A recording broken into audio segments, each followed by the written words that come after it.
No Cifras e Safras de hoje, vamos falar sobre o câmbio no Brasil. Por que a moeda norte-americana está com a cotação tão baixa em relação ao real? Vamos saber como funciona o nosso regime de câmbio no país e como deve ser a cotação do dólar até o final do ano. De que maneira a entrada de capital estrangeiro no Brasil faz o preço da moeda norte-americana oscilar?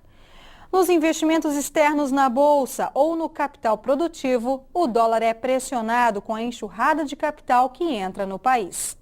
Vamos saber se está na hora certa de fechar negócios, fazer compras ou viagens com esta cotação do dólar. Eu sou o Celso Grise. Eu sou Luciane Miranda e começa agora o Cifras e Safras.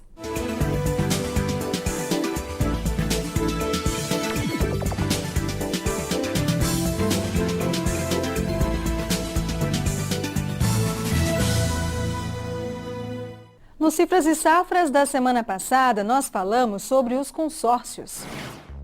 O Cifras e Safras mostrou que o consórcio é um sistema de compra parcelada.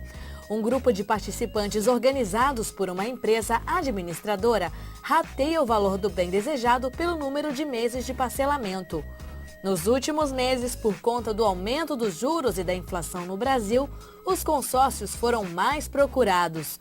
No primeiro trimestre, o valor negociado atingiu mais de 18 bilhões de reais.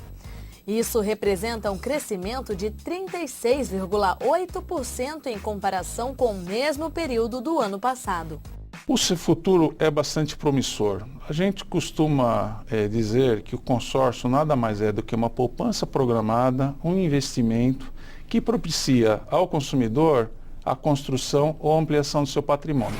Professor Celso, a gente tem uma pergunta de um telespectador sobre o assunto consórcios, que é do senhor Sebastião Botigete, de Pirassununga, interior de São Paulo. Ele quer saber se o consórcio é mais vantajoso que o crédito agrícola.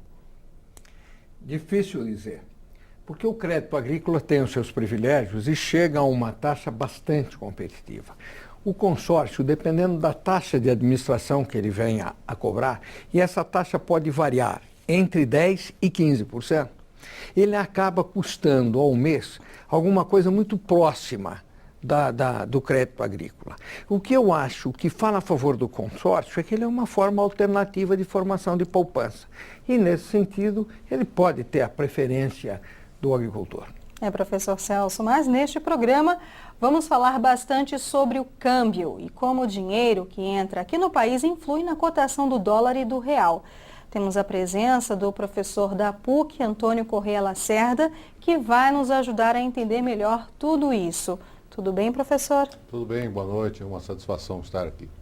Muito obrigada pela sua presença. Antes, vamos ouvir uma breve explicação de outro especialista em câmbio, que é o senhor João Medeiros. Ele falou para o Cifras e Safras dos estúdios da BMF Bovespa, aqui em São Paulo.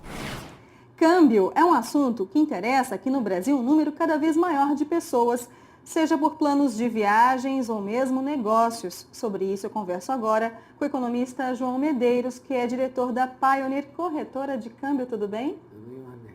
Na cotação em que o dólar está hoje, quando a gente teve uma situação parecida com essa? Na realidade, nunca na história do Brasil. Eu acho que essa é a valorização do real ante o dólar, e não é só uma questão brasileira, mas hoje você pega o franco suíço, de uma maneira geral na Europa, é a maior cotação do franco ante ao dólar em toda a história. Eu nunca vi algo parecido. E assim as principais moedas, como o iene, enfim, todas as moedas fortes europeias e o euro, todas se valorizando ante ao dólar, que com essa política americana de flexibilização da sua economia, eles têm emitido uma quantidade cada vez maior de moeda, e com isso você tem como resultado a desvalorização do dólar ante a todas as moedas do mundo. Aqui no Brasil, é um momento propício para o quê com o dólar a esse nível?